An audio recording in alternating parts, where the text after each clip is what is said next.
Biru academy के इस YouTube channel पर आप सभी साथियों का स्वागत है। डियर डियर बात करेंगे बिहार शिक्षक भर्ती के अकॉर्डिंग ये वीडियो बनाया जा रहा है। सारे डाउट क्लियर किए जाएंगे।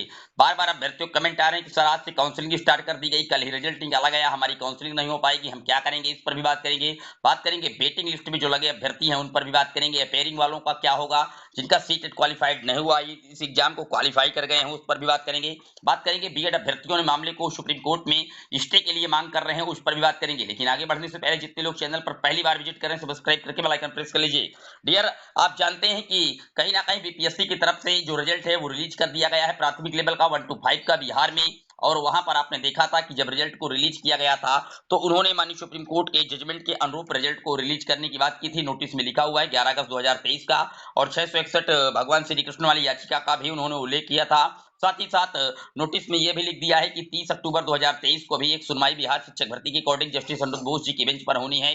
तो अंतिम जो निर्णय अगर सुप्रीम कोर्ट के द्वारा बीएड के फेवर में आता है तो प्रतिफल अभी भी प्रभावित होगा। सारी बातें लिखी गई थी।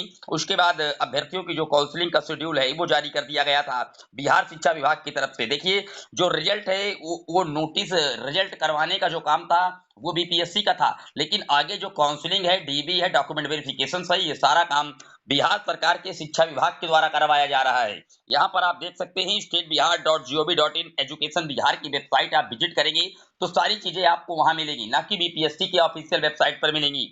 यहाँ पर इन्होंने बता दिया है कि जो काउंसलिंग है वो कब से कब तक कराई जाएगी, पूरी तरीके से यहाँ पर बातें मेंशन की गई हैं। आज दिनांक 20 अक्टूबर से ये काउंसलिंग हो रही है। 1 से 5 में सफल अभ्यर्थी जिनकी मेधा सूची में 1 से 17 पर अंकित अभ्यर्थी हैं उनकी आज काउंसलिंग है। अब 1 से 17 क्या है, तो 1 से 17 पेज नंबर है। जब आप रिजल्ट को पीडीएफ के रूप में डाउनलोड करेंगे तो 1 से 17 तक के जितने अभ्यर्थी क्वालिफाइड है उस पेज के उनकी आज काउंसलिंग है। कुछ साथी हमारे दूर दराज से हैं जो आज काउंसलिंग में नहीं भी पहुंच सकते हैं, काफी अथक प्रयास के बावजूद, तो वो परेशान ना हो। उनकी बार बार कमेंट आ रहे हैं कि सर हमारी काउंसलिंग छूट जाएगी तो क्या होगा। मैं आपको बता दूं, बीपीएससी ने पहले ही पूरी तरीके से नरमी दिखाते हुए हर काम को किया है और एक नोटिस जारी करके उन्होंने बताया है कि जो जिनकी काउंसलिंग छूट जाएगी उनकी काउंसलिंग पुनः करवाई जाएगी। तो आप लोग परेशान ना होइए, धैर्य पूर्वक काउंसलिंग में पहुंचने का प्रयास कीजिए। अगर नहीं पहुंच पा रहे हैं तो आपको की जो काउंसलिंग है वो बाद में भी कराई जाएगी। इसके बाद जो वेटिंग लिस्ट के अभ्यर्थी हैं डियर, मैं उनको बता दूं जिनका सीटेट कहीं ना कहीं पेयरिंग में फॉर्म फिल कर दिए थे, इस एग्जाम को क्रैक कर गए लेकिन सीटेट फेल हो गए हैं, तो उनकी छटनी होने वाली है।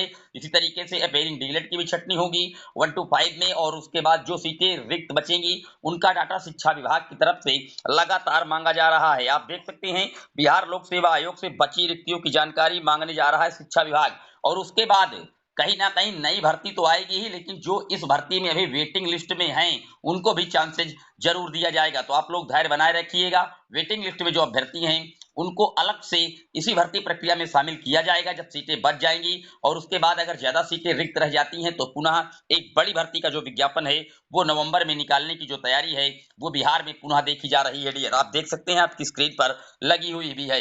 इसी बीच जो बीएड की तरफ अभ्यर्थी हैं, बीएड के अभ्यर्थियों ने भी पूरे एग्जाम में पार्टिसिपेट किया था बीपीएससी के चेयरमैन अतुल प्रसाद जी के कहने पर। लेकिन ऐन वक्त पर काफी ज्यादा जो मामला आया, डिसीजन आ गया था 11 अगस्त 2023 का। लेकिन चूंकि एग्जाम में बैठे थे उसके बाद बिहार की तरफ से आपने देखा था सुप्रीम कोर्ट में डीएलएड वालों ने याचिका लगवाई थी, तो पूरी तरीके से कहीं ना कहीं उसके अकॉर्डिंग जजमेंट आया था। चूंकि बिहार पार्टी नहीं थी इसलिए हम आशा करते हैं, सुप्रीम कोर्ट ने कहा था कि 11 अगस्त 2023 के जजमेंट के अकॉर्डिंग ही भर्ती की जाएगी। उसके बाद पटना हाई कोर्ट से भी बीएड अभ्यर्थियों को राहत नहीं मिली थी, फिर मामले को माननीय सुप्रीम कोर्ट में चैलेंज किया गया है और अभी भी उस केस की जो सुनवाई है वो आने वाले 30 अक्टूबर को होनी है।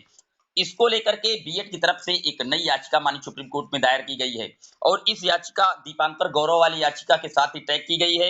यहाँ पर आप देख सकते हैं वही उनके भी एडवोकेट हैं जो दीपांकर गौरव वाले मैटर है, वही एडवोकेट यहाँ भी हैं वर्धमान कौशिक जी। उन्होंने इस बेस पर यहाँ पर रिट लगा दी है कि या तो भर्ती प्रक्रिया को स्टे कीजिए बिहार की शिक्षक भर्ती को, क्योंकि अभी अंतिम जो आदेश है सुप्रीम कोर्ट से नहीं आया। अगर सुप्रीम कोर्ट का एक भी परसेंट बीएड के फेवर में आ जाता है तो सारी सीटें इन्होंने डीएलएड के अभ्यर्थियों को दे दी है, डीएलएड से पूरे रिजल्ट को निकाल दिया है। कोई रिजल्ट नहीं तैयार किया गया जिसमें बीएड के अभ्यर्थियों के लिए कुछ सीटें छोड़ी गई हों। तो अगर बीएड के फेवर में फैसला आता है तो आप किस तरीके से करेंगे, या कोई हमें उत्तम और सही रास्ता बताइए, या भर्ती को स्टे कीजिए या कोई सही रास्ता बताइए। इसको लेकर के ये सुप्रीम कोर्ट में एक नई याचिका दाखिल कर दी गई है।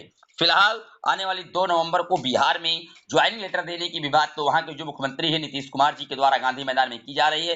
फिलहाल इन सारे मुद्दों पर आगे क्या होगा ये निकट भविष्य की गर्त में है, लेकिन आने वाला जो 30 अक्टूबर का दिन होगा बीएड अभ्यर्थियों के लिए निश्चित तौर पर कहीं ना कहीं अंतिम दिन होगा बिहार शिक्षक भर्ती के अकॉर्डिंग, क्योंकि आप जानते हैं इसी 30 अक्टूबर को अगर कुछ होना होगा सुप्रीम कोर्ट से तो हो पाएगा, वरना 2 नवंबर को बिहार में प्राथमिक लेवल की शिक्षक भर्ती के लिए जो नियुक्ति पत्र हैं उनका वितरण स्टार्ट कर दिया जाएगा। उम्मीद करता हूं सारे डाउट क्लियर होंगे। अभी भी बिहार शिक्षक भर्ती के रिगार्डिंग आपका कोई डाउट रह गया है कमेंट बॉक्स में मेंशन कर दीजिएगा।